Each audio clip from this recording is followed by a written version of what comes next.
¿Cómo estamos? Pues vamos a platicar un poquito de lo que está pasando en el cosmos. Vamos a hablar de la aurora boreal y por qué se forma. Ese que es un efecto más conocido y visualmente pues impresionante de las tormentas geomagnéticas. Son las auroras boreales o australes, como le llaman, que ocurren cuando pues las partículas solares colisionan con la atmósfera terrestre, cerca de los polos magnéticos iluminados en el cielo con pues brillantes colores. Todo ese exceso de corrientes de los campos que se derivan en los polos, ¿qué es lo que está pasando? ¿Por qué se encuentra? Las auroras boreales se pueden pues ver pues principalmente en un cinturón alrededor de los polos nortes magnéticos, llamados pues zonas aurales, que comprenden pues en el área de Escandinavia, Islandia y extremos del sur de Groenlandia, Alaska y Canadá. Lo que está pasando en la actualidad, que es pues se puede decir un fenómeno muy raro, que se puede ver en México. Las zonas en las que se ha podido ver es en Baja California, Chihuahua, Coahuila, Sonora y Sinaloa. Estas auroras boreales, que es ese fenómeno físico causado por un impacto de partículas elementales, en su mayoría pues electrones, contra los átomos que se encuentran en las capas más extensas de la atmósfera terrestre.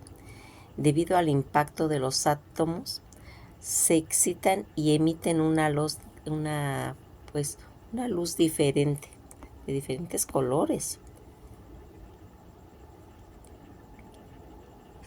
Es realmente esta situación. Fíjense en que ya Galileo Galilei, quien bautizó como auroras boreales en 1619, utilizó el nombre de la diosa griega del amanecer Aurora y de Boreas, el viento del norte. Toda esta situación en la que nosotros vamos pues dándonos cuenta de esa maravillosa pues fenómeno. En general las auroras boreales se ven grises o blancas. Esporádicamente el ojo humano puede ver verde, aunque pues no como se ve en las fotografías de Google o en las filmaciones de YouTube. Toda esta situación en la que nosotros pues somos testigos en estar viendo estos fenómenos. Las auroras boreales se pueden ver en el cielo nocturno, pero generan por la interacción entre las partículas cargadas del Sol y de los magnetosfera terrestre. Los meses de octubre a marzo son los mejores para poder visualizarlos, comentan. Fíjense en que, como les había yo comentado, toda esta situación de estas auroras, que es el punto geográfico más conocido para ver las auroras boreales,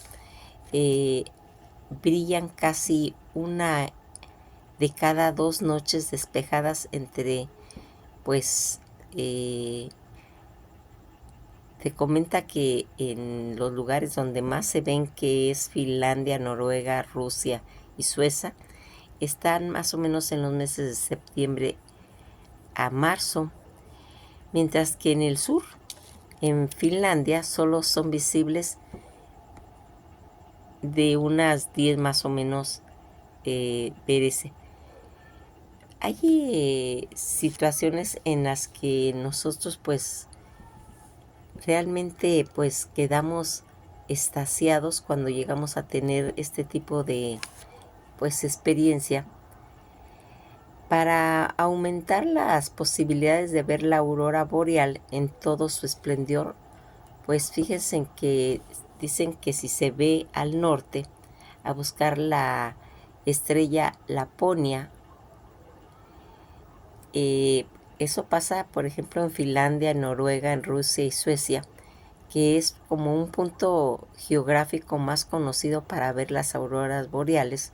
Aquí verían casi una de cada 2 noches despejadas entre pues septiembre y marzo, que pues son visibles. Hay cosas que a veces no nos pues nos explicamos cómo es posible que estos fenómenos puedan ocurrir. Pues permanecer en el exterior, las luces pueden aparecer inesperadamente o desaparecer en cualquier momento, desde la puesta del sol hasta justo antes del amanecer. Todos esos despliegues boreales más brillantes pueden pues llegar a iluminar el paisaje ártico elevado, las pues superficies de como son propicias para ver. Fíjense en que la oscuridad pues es el mejor aliado. Todo lo que pueda hacer luces brillantes ayudan. Por ejemplo, estar subido encima de una colina, de las más brillantes de los lagos, también son buen punto de observación. Y mejor aún si la luna está en fase decreciente o la luna nueva, para evitar pues todo ese brillo de pues de poder visualizar esta maravilla, porque realmente es una maravilla poder tener los colores de la aurora boreal.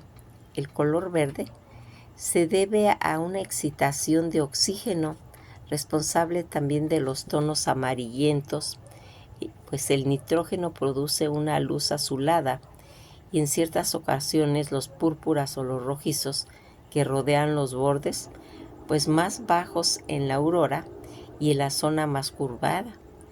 La aurora boreal en la isla de Lofoten, en Noruega, se puede ver exactamente bien marcada.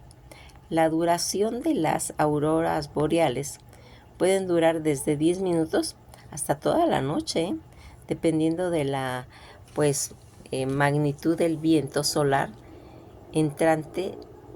Los agujeros coronales pues producen consistentemente agradables auroras, pero las grandes erupciones solares y las eyecciones de masas coronal son responsables de la exhibición de las auroras en todo el mundo. Ese brillo que tienen las auroras boreales, de acuerdo con la Organización Meteorológica Mundial, se trata de fenómenos luminosos que se producen en las capas superiores de la atmósfera y que adoptan pues formas de bandas o de arcos, y que su origen se debe a la interacción entre las partículas cargadas de Sol y de la atmósfera terrestre. En este 2024, Finlandia, Noruega, Islandia, entre otros, son los lugares desde donde mejor se pueden contemplar las auroras boreales. Este fenómeno, que en este año 2024 y el siguiente se podrían observar desde las regiones que normalmente pues no se pueden ver, por ejemplo, desde España y México. Cuando nosotros estamos hablando de todos estos fenómenos que alcanzan pues ese resplandor luminario, por ejemplo en España, para ver auroras boreales, denominado máximo solar, se alcanzará pues en el 2024 por lo que habrá pues muchas probabilidades de verlas, ya que este fenómeno brillará pues con más fuerza. Y pues tendrá en Finlandia, Noruega e Islandia, entre otros, son los lugares donde mejor se pueden contemplar las auroras boreales.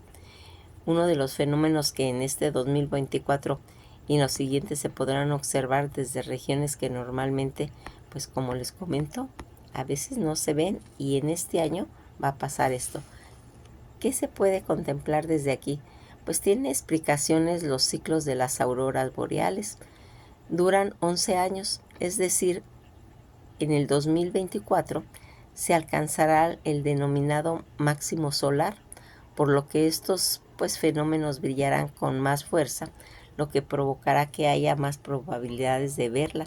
Las auroras boreales se pueden contemplar normalmente desde diversas coordenadas del hemisferio norte, desde finales de agosto hasta avanzada la primavera, es decir, durante casi 200 noches del año. Por ello es muy importante escoger un lugar idóneo para observarlas. Es necesario pues escaparse de toda la contaminación lumínica, así que en la WearDark.org se describen los lugares del mundo certificados en el cielo oscuro según esta página. Se dice que en España los lugares con esta característica se van a situar en Albania y un municipio de la comarca de Alt Empordà en Girona. No obstante, pues hay otros lugares con muy poca contaminación luminaria, que sería en este País Vasco, que está el Parque Natural de Inski, un espacio rodeado de montañas que lo convierten pues en se puede decir, un espacio privilegiado para observar esta situación. En una de las primicias es huir pues a la luz artificial. Hay otros lugares en Euskadi donde se puede acudir. En diversas fuentes de información están mostrando la manera visual, grado de contaminación luminaria en cada zona de acuerdo con las ojear, pues se puede buscar en las páginas de Vizcaya, en la ubicación con poca contaminación luminaria que se sitúa pues en las costas entre el Astobe y Ondaro, que sería una de las locaciones en el momento. Fíjense en que una de las cosas que pues siempre llama la atención de todos estos efectos siempre es tratar de estar interactuando con todo estos fenómenos, porque así como se ve en España, también se va a ver en Canadá, ¿sí? Y pues algo que nos llama la atención de estas auroras polares o auroras polaris es ese fenómeno en forma de luminiscencias que se observa con más facilidad pues en los cielos nocturnos, generalmente en zonas polares, aunque puede aparecer en otras zonas del mundo durante breves periodos, lo que le ocasiona estas tormentas geomagnéticas que van a hacer pues que se pueda observar en muchas partes del mundo. El hemisferio sur es conocido como aurora austral, y en el hemisferio norte auster, que significa sur, y la palabra griega reas, que significa norte. Las auroras son el resultado, como les comento, de esa perturbación de la magnetosfera causada por esos vientos solares.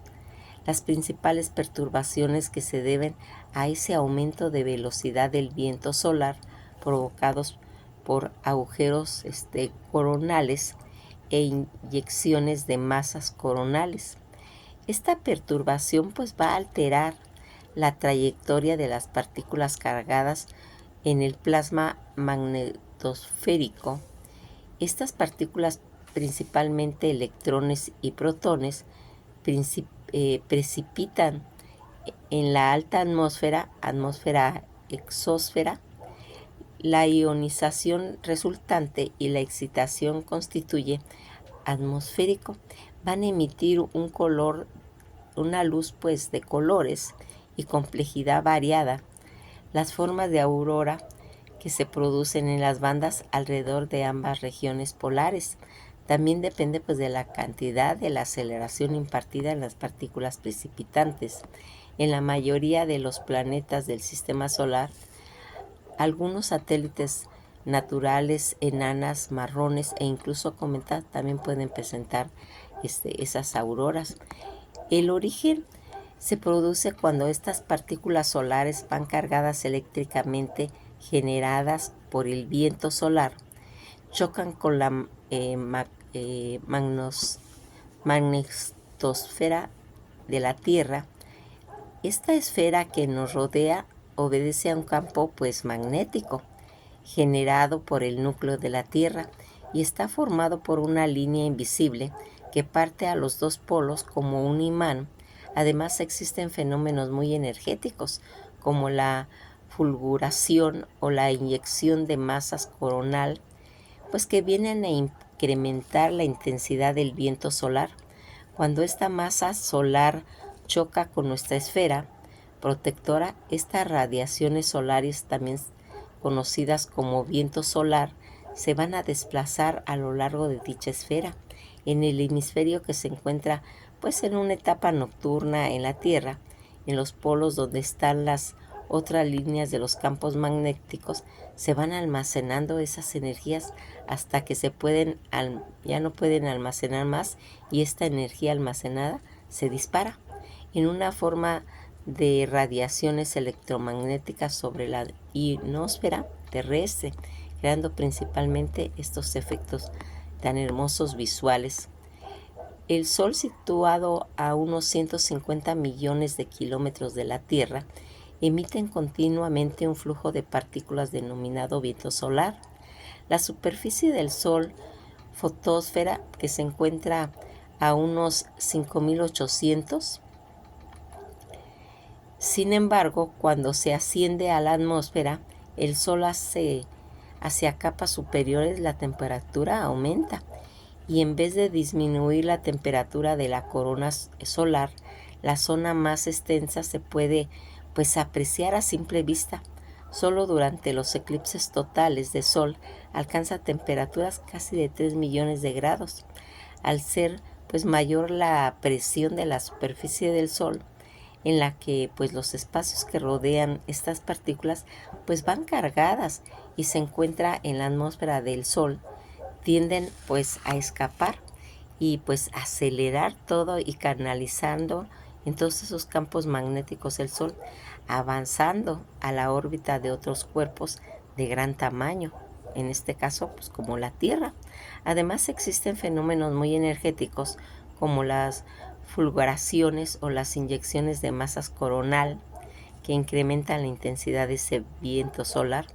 Todas estas partículas del viento solar viajan a velocidades de un rango aproximadamente de 490 a 100.000 kilómetros por segundo, de modo que recorren la distancia entre el Sol y la Tierra y aproximadamente en 2 días. En las aproximadas de la Tierra, el viento solar es detectado por ese campo magnético de la Tierra o el magnósfera.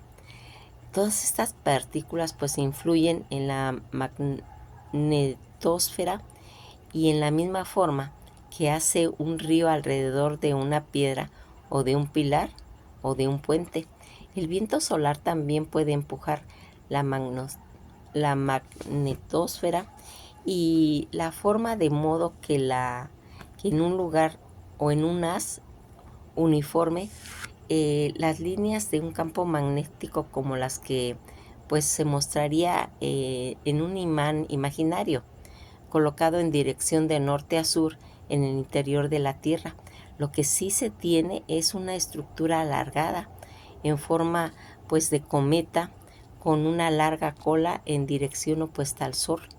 Todas estas partículas cargadas tienen la propiedad de quedar pues atrapadas en el viaje a lo largo de una línea de un campo magnético.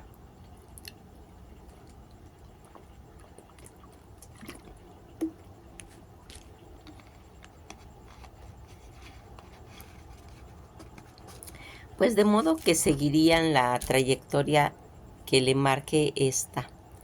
Estas partículas atrapadas en el magnetosfera colisionan en todos los átomos y moléculas de la atmósfera. En la Tierra, que se encuentra pues a un nivel más bajo de energía y el denominado nivel fundamental. Todo este aporte de energía proporcionando a estas partículas van a provocar un estado de alta energía, también denominado excitación. En poco tiempo, el orden de millonésima de segundo e incluso menos, los átomos y las moléculas vuelven a ese nivel fundamental, perdiendo esa energía a una longitud de ondas y de aspectos visibles al ser humano, lo que viene a ser la luz en diferentes colores. Las auroras se mantienen por encima a los 95 kilómetros respecto a la superficie terrestre, por lo que esa actitud de atmósfera ya es suficiente, pues densa, como para los choques con las partículas cargadas. Ocurren pues tantas frecuencias que los átomos y las moléculas están prácticamente en reposo. Por otro lado, las auroras no pueden estar más arriba de los 500 o los 1000 kilómetros, porque a esa altura la atmósfera es demasiado tenue, poco densa como para que las pocas colisiones que ocurren tengan un efecto significativo o de aspecto pues luminoso. Los colores y las formas de las auroras tienen formas, estructuras y colores, pues se puede decir muy diversos, y además cambian rápidamente con el tiempo durante una noche. La aurora puede comenzar como un arco aislado muy alargado que se va extendiendo en el horizonte, generalmente en dirección del este a oeste. Cerca de la medianoche, el arco puede pues comenzar a incrementar su brillo, puede formarse ondas o rizos a lo largo del arco y también estructuras verticales que parecen a rayos de luz muy alargados y muy delgados. De repente la tonalidad del cielo puede llenarse pues de bandas espirales o rayos de luz que pues tiemblan y se mueven rápidamente por el horizonte. Su actividad puede durar desde unos pocos minutos hasta horas. Cuando se aproxima el alba, todo el proceso parece pues calmarse y tan solo algunas pequeñas zonas del cielo aparecerán brillantes hasta que llegue la mañana. Aunque lo descrito es una noche típica de aurora, no podemos pues encontrar múltiples variaciones sobre el mismo tema. Los colores que vemos en las auroras dependen de la especie atómica o molecular en que las partículas del viento solar pues sean tan extensas y que van cambiando. Todos esos átomos y moléculas alcanzan, por ejemplo, no es lo mismo que la excitación se produzca en una zona con una atmósfera de niveles muy altos de oxígeno y en otras con los niveles muy bajos en este gas. El oxígeno pues realmente es el responsable de los dos colores pues primarios de la aurora, que es el verde y el amarillo. Se produce una longitud de onda energética de 557,7, mientras que los colores rojos y morados lo producen una longitud menos frecuente de este fenómeno, a unos 630,0. Para entender mejor esta relación, pues se recomienda buscar información al respecto de los electromagnéticos para que tengamos pues una idea de la especie del rango visible. El nitrógeno, que es una colisión que puede desligar pues a alguno de los electrones de sus capas, más extensas va a producir una luz azulada, mientras que las moléculas de nitrógeno son muy a menudo responsables de la coloración rojo-púrpura de los bordes más bajos de la aurora y de esta parte más extensa curvada. Todo este proceso similar al que ocurre en tubos de neón, en los anuncios de los tubos de la televisión. En un tubo de neón de gas se excita por corriente eléctrica y al perder su energía en una forma de luz se forma esa típica luz rosa que todos conocemos. En una pantalla de televisión, un haz de electrones controlada por campos electromagnéticos inciden sobre la misma, haciendo brillar en diferentes colores, pues dependiendo del revestimiento químico y de los productos fosforescentes contenidos en el interior de una pantalla. Fíjense en que las causas aún no se conocen a fondo. Los procesos físicos que dan lugar a distintos tipos de auroras, pero la causa básica tiene que ver con la interacción de vientos solares con la magnetosfera terrestre. La intensidad varía desde el viento solar, que producen efectos diferentes en magnitud, pero que incluyen uno o más de los siguientes escenarios. Por ejemplo, un viento solar quiescente que influye más allá de la magnetosfera de la Tierra interactúa constantemente en ella y puede tanto inyectar partículas de viento solo directamente en la línea del campo geométrico. En esta está abierta en contraposición o al estar cerrada en el hemisferio opuesto como proporción difusa a través de un arco de choque. También puede provocar que las partículas ya atrapadas en el cinturón de la radiación se precipiten en la atmósfera. Una vez que las partículas se pierden en la atmósfera desde los cinturones de radiación, la condición de calma la nueva las va a reemplazar. Solo lentamente y con el cono de la pérdida se irá agotando en el magnetocola, y sin embargo toda esta proyección de partículas parece como volverse a reorganizar constantemente, probablemente cuando las partículas atraviesan todo ese campo magnético muy débil cerca del ecuador. Cuando resulta un flujo de electrones en esa región, es casi al mismo en todas las direcciones. Los isótopos y aseguran que hay un suministro constante de electrones fugados. Esta fuga de electrones no deja que la cola cargada positivamente, porque cada electrón fugado que se pierde en la atmósfera es reemplazado por otro electrón de baja energía, atraído hacia arriba, hacia los ionosfera. Esta sustitución de electrones que calientan por electrones fríos está totalmente de acuerdo con la segunda ley de la termodinámica. Este proceso completo, que también genera una corriente eléctrica en los anillos alrededor de la Tierra, y es incierto. Van formándose las perturbaciones geomagnéticas provocadas por un viento solar, van aumentando a causa de las distorsiones de la magnetocola, subtormenta magnética. Esta subtormenta suele producirse tras periodos prolongados de orden de horas, durante las cuales ese campo magnético interplanetario ha tenido un componente apreciable hacia el sur. Esto provoca una mayor interconexión entre las líneas de cuerpo y el campo de la Tierra.